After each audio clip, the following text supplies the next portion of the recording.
사랑하는 성도 여러분, 오늘 하루도 주의 은혜 가운데 평안하셨습니까? 2020년 4월 8일 수요일 매일 성경 저녁 말씀 묵상 시간입니다. 오늘은 사순절 제 37번째 날이며 또한 고난주간의 수요일 저녁입니다. 오늘 이 시간 우리가 함께 읽을 기록된 하나님의 말씀은 마가복음 제 14장 53절에서 72절까지의 말씀입니다. 신약 82쪽경에 있습니다. 그들이 예수를 끌고 대제사장에게로 가니 대제사장들과 장로들과 서기관들이 다 모이더라. 베드로가 예수를 멀찍이 따라 대제사장의 집들 안까지 들어가서 아랫사람들과 함께 앉아 불을 쬐더라. 대제사장들과 온 공회가 예수를 죽이려고 그를 칠 증거를 찾되 얻지 못하니 이는 예수를 쳐서 거짓 증언하는 자가 많으나 그 증언이 서로 일치하지 못함이라. 어떤 사람들이 일어나 예수를 쳐서 거짓 증언하여 이르되 우리가 그의 말을 들으니 손으로 지은 이 성전을 내가 헐고 손으로 짓지 아니한 다른 성전을 사흘 동안에 지으리라 하더라 하되 그 증언도 서로 일치하지 않더라. 대제사장이 가운데 일어서서 예수에게 물어 이르되 너는 아무 대답도 없느냐? 이 사람들이 너를 치는 증거가 어떠하냐 하되 침묵하고 아무 대답도 아니하시거늘 대제사장이 다시 물어 이르되 내가 찬송받을 이의 아들 그리스도냐? 예수께서 이르시되 내가 그니라. 인자가 권능자의 우편에 앉은 것과 하늘 구름을 타고 오는 것을 너희가 보리라 하시니 대제사장이 자기 옷을 찢으며 이르되 우리가 어찌 더 증인을 요구하리요? 그 신성 모독하는 말을 너희가 들었도다. 너희는 어떻게 생각하느냐 하니 그들이 다 예수를 사형에 해당한 자로 정죄하고 어떤 사람은 그에게 침을 뱉으며 그의 얼굴을 가리고 주먹으로 치며 이르되 선지자 노릇을 하라 하고 하인들은 손바닥으로 치더라. 베드로는 아랫뜰에 있더니 대제사장의 여종 하나가 와서 베드로가 불 쬐고 있는 것을 보고 주목하여 이르되 너도 나사렛 예수와 함께 있었도다 하거늘 베드로가 부인하여 이르되 나는 내가 말하는 것이 무엇인지 알지도 못하고 깨닫지도 못하겠노라 하며 앞뜰로 나갈새 여종이 그를 보고 곁에 서 있는 자들에게 다시 이르되 이 사람은 그 도당이라 하되 또 부인하더라. 조금 후에 곁에 서 있는 사람들이 다시 베드로에게 말하되 너도 갈릴리 사람이니 참으로 그 도당이니라. 그러나 베드로가 저주하며 맹세하되 나는 너희가 말하는 이 사람을 알지 못하노라 하니 닭이 곧 두 번째 울더라. 이에 베드로가 예수께서 자기에게 하신 말씀 곧 닭이 두 번 울기 전에 내가 세 번 나를 부인하리라 하심이 기억되어 그 일을 생각하고 울었더라. 아멘.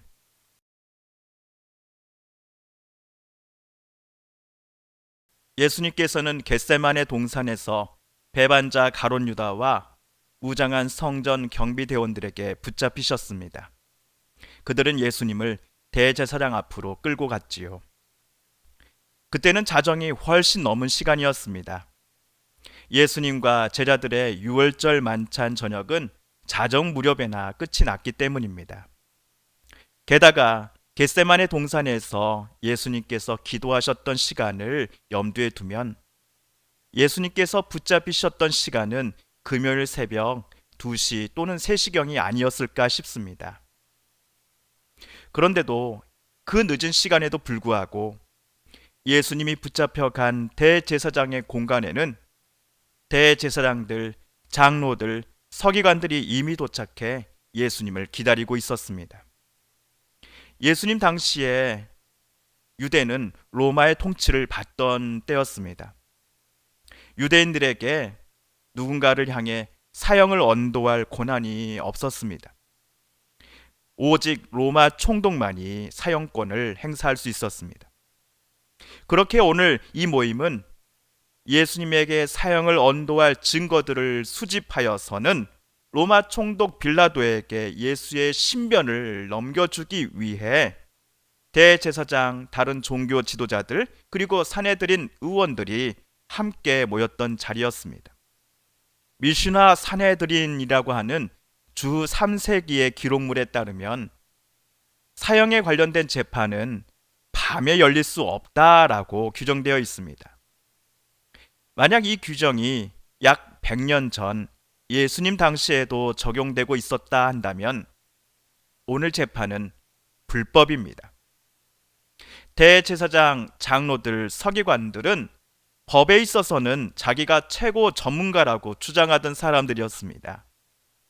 게다가 55절에 소개된 온 공회원들도 이 자리가 불법적인 모임이라는 것을 결코 모르지 않았을 것입니다. 그럼에도 거기에 모인 자들은 자기들의 정적인 예수님을 죽이고자 한밤중에 재판을 여는 불법을 서슴지 않았던 것입니다. 불법은 이것으로 끝이 아니었습니다.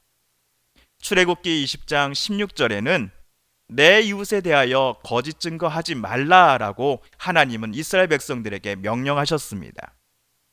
하지만 그 재판에서 예수에 대해 증언하는 내용들은 모두 거짓말이었습니다. 예수님을 죽이기 위해서 그 자리에 모인 사람들은 아무런 양심의 가책도 없이 하나님의 말씀을, 하나님의 명령을 어기고 있었던 것이지요. 게다가 저들의 증언은 서로 일치하지도 않았습니다. 민수기 35장 30절에 따르면 증언은 최소 2명 이상이 일치할 때에만 증거로 채택할 수 있습니다. 사람을 죽인 모든 자, 곧 살인한 자는 증인들의 말을 따라서 죽일 것이나 한 증인의 증거만 따라서 죽이지 말 것이요. 그런데 마가복음 58절에서처럼 우리가 그의 말을 들으니 손으로 지은 이 성전을 내가 헐고 손으로 짓지 아니한 다른 성전을 사흘 동안에 지으리라 하더라라고 증언하는 사람이 개중에 있었습니다. 여러분, 이 증언은 거짓 증언입니까? 아니면 참된 증언입니까? 예수님께서 성전이 무너질 것이다 라고 말씀하셨던 것은 사실입니다. 그 발언은 마가복음 13장 2절에 기록되어 있지요. 예수께서 이르시되 내가 이 큰 건물들을 보느냐? 돌 하나도 돌 위에 남지 않고 다 무너뜨려지리라 하시니라. 13장 2절을 자세히 살펴보면 예수님께서 직접 성전을 무너뜨리겠다라고 말씀하시지는 않았습니다. 그렇게 대제사장 앞에 모인 사람들 중에는 저 사람 예수가 성전을 직접 허물겠다라고 말하지 않았고 성전이 모두 허물어질 것이다 라고 말하였소 라고 하는 증언을 한 사람이 있었던 것 같습니다. 그리하여 성전에 대한 증언을 가지고 예수님께 사형을 언도하려던 시도도 실패로 끝이 났습니다. 그렇다면 마가복음 13장에 나온 성전 파괴에 관하여 예언하신 예수님의 의도는 무엇이었습니까? 헤롯이 세운 저 성전 안에서 행해지고 있는 종교 지도자들의 온갖 악함과 추함을 모두 알고 계시는 하나님께서 그 성전을 무너뜨릴 것이다, 심판하실 것이다. 대신 나 예수가 죽음마저도 이기고 부활하여 모든 믿는 자들을 위한 성전이 될 것이다 라는 의미가 아니었습니까?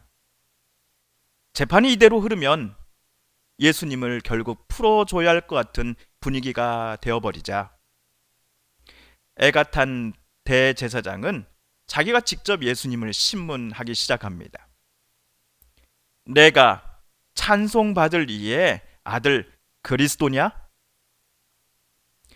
유대인들에게 찬송받을 이란 하나님 아버지를 가리킵니다. 그렇다면 대제사장은 예수 내가 하나님의 아들이요 그리스도인가? 라고 질문한 것입니다. 그의 질문에 예수님은 내가 그다 라고 대답하십니다. 그동안 귀신들이 또한 베드로가 예수님을 향해 당신은 그리스도요, 당신은 하나님의 아들입니다 라고 고백할 때 예수께서는 조용하라라고 명령하셨지요. 그런데 오늘 이 중요한 순간에 자기의 목숨이 달린 이 순간에 예수님은 그동안 숨겨왔던 자신에 관한 비밀을 수많은 적대자들 앞에 스스로 풀어놓고 계십니다. 이에 대제사장은 자기 옷을 찢습니다. 예수님을 죽일 증거를 다른 데서 찾을 필요가 없다라고 판단한 대제사장 그리고 공회원들은 예수님의 죄가 신성을 모독한 사형죄에 해당된다라고 최종 결의하였습니다. 그러자 거기에 모인 사람들은 예수님께 침을 뱉기 시작합니다. 그리고 그의 얼굴을 가리고 주먹을 때리며 놀려댔습니다. 하지만 유대인들은 하나님이 보내신 그리스도를 기다리고 있는 사람들이 아니었습니까? 그러나 그들은 자기들 앞에 서 계신 그리스도를 보고 있으면서도 정작 그리스도이신 예수님을 신성 모독죄로 기소한 후 사형을 언도했습니다. 지금 본인들이 누리고 있는 권세와 부, 명예와 권력을 하나님이 보내신 그리스도로 말미암아 빼앗기지 않기 위하여 예수님을 초토록 죽이고자 했습니다. 하나님을 통해 돈을 벌면서 정작 하나님 뜻대로 살기를 저들은 싫어했던 것입니다.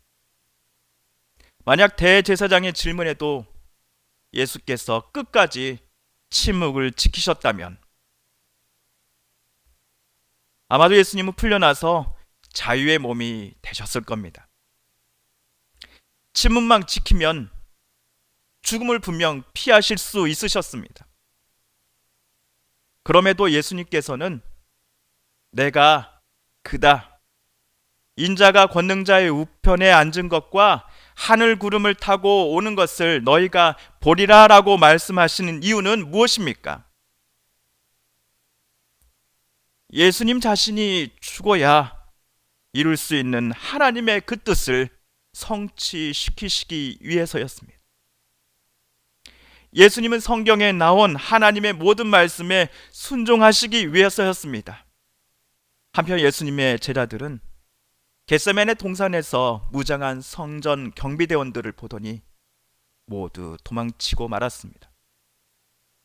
그런데 베드로는 끌려가는 예수님을 멀찍이 뒤따라가더니 불법적인 재판이 열리고 있는 대제사장의 집들 안까지 들어갔습니다.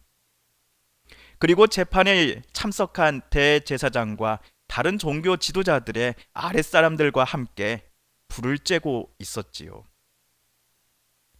바로 이때 대제사장의 여종이 가던 길을 멈추고 베드로를 한참 바라보더니 이렇게 묻습니다. 당신도 나사렛 예수와 함께 있었던 사람이지요? 그곳에 있으면서 베드로는 재판 과정에서 중간중간 흘러나오는 정보들을 들을 수 있었을 것입니다. 아마 방금 신성 모독죄로 예수께서 정죄받고 결국 사형을 언도받았다는 재판장의 소식을 베드로도 듣게 되었을 것입니다.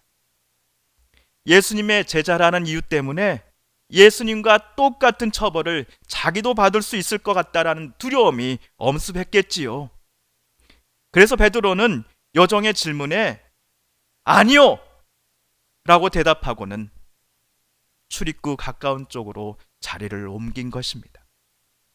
우리 성경책 68절 끝 앞돌로 나갈새 옆에 각주 처리가 되어 있습니다. 밑에 보시면 어떤 사본에는 68절 끝에 마침 닭이 울더라라가 있다 라고 적혀져 있습니다. 예수님의 말씀처럼 닭이 2번 중 첫 번째로 울 때에 베드로는 예수님을 부인했습니다. 3년간이나 예수님의 제자였다라는 사실을 베드로는 너무나 쉽게 부인해 버렸습니다. 그런데 이 여종도 만만치 않았습니다. 베드로를 따라가서는 거기에 모인 사람들을 향해 이 사람은요 그들과 한패입니다 라고 외쳤습니다. 여기서도 베드로는 또 부인했지요. 그럼에도 앞들에 모인 사람들마저도 베드로를 둘러싸고는 따져 묻습니다. 당신이 갈릴리 사람이니 틀림없이 그들과 한패일 것이오. 우리도 각 지방마다 사투리가 있습니다. 말투와 억양은 그 사람이 어디 출신인지를 우리가 파악하는 데 도움을 줍니다. 마찬가지로 예수님 당시 수도 예루살렘 거주자들과 갈릴리 호수 지역 사람들의 말투와 억양은 달랐습니다. 갈릴리 호수 쪽 사투리는 강한 억양을 가지고 있었기에 오늘 마당 뜰에 모인 사람들은 베드로의 말투를 듣고서는 그가 갈릴리 출신이라는 것을 단번에 알아챌 수 있었습니다. 게다가 로마에 대항하여 반란과 저항 운동을 일으킨 수많은 사람들은 대부분이 갈릴리 호수 출신 사람들이었습니다. 그러므로 여정과 그리고 앞들에 모인 사람들이 베드로를 향해 너도 갈릴리 사람이다 라고 외쳤던 말에는 너도 예수와 더불어 로마의 반란을 일으킬 위험한 갈릴리 사람이 아니냐라는 속내가 담겨져 있었던 것이지요. 그러자 베드로는 어떻게 대답했습니까? 베드로가 저주하며 맹세하되 나는 너희가 말하는 이 사람을 알지 못하노라. 베드로는 지금 누구를 저주했을까요? 예수님이었을 것입니다. 저주와 부인으로 가득한 베드로의 말이 끝나자 닭이 두 번째로 울었습니다. 닭 울음소리에 베드로는 예수님께서 자기에게 하신 말씀이 떠올랐습니다. 닭이 두 번 울기 전에 베드로, 내가 나를 3번 부인할 것이다. 두 번째 닭 울음소리에 베드로는 그만 엎드려 울고 말았습니다. 다른 사람들은 모두 예수님을 버린다 할지라도, 심지어 나 또한 예수님과 함께 죽는 일이 있어도 나는 결코 선생님을 떠나지 않겠습니다 라고 충성 맹세를 했던 것이 불과 몇 시간 전 일이었습니다. 하지만 살기 위해 스승이신 예수를 잔혹하고도 또 추악한 말로 저주하였던 자기 자신이 너무나 죽고 싶을 만큼 부끄럽고 미웠기 때문일 것입니다. 또한 누구든지 이 음란하고 죄 많은 세대에서 나와 내 말을 부끄러워하면 인자도 아버지의 영광으로 거룩한 천사들과 함께 올 때에 그 사람을 부끄러워할 것이다 라고 예수님께서 말씀하셨던 일도 베드로에게는 떠올랐기 때문일 것입니다. 하지만 가룟 유다와는 달리 베드로는 즉시 자신의 행동을 후회했습니다. 가슴을 치며 아파했습니다. 그리고 부활한 주님 앞에 나아갈 것입니다. 부활한 주님은 베드로를 만나 주실 것입니다. 만약 예수님을 배반한 가룟 유다도 자신의 연약함을 후회하고 오늘 베드로처럼 예수님께 되돌아간다면 아마도 주님은 베드로처럼 배신자 가룟 유다도 따뜻하게 안아주셨을 것입니다. 사랑하는 성도 여러분, 사순절 제 37번째 날, 또한 고난주간 수요일 저녁, 오늘 마가복음 말씀 묵상을 통하여 저와 여러분에게 주시는 하나님의 말씀은, 하나님의 음성은 무엇입니까? 우리에게 주신 말씀 기억하며 이 시간 함께 기도드리겠습니다.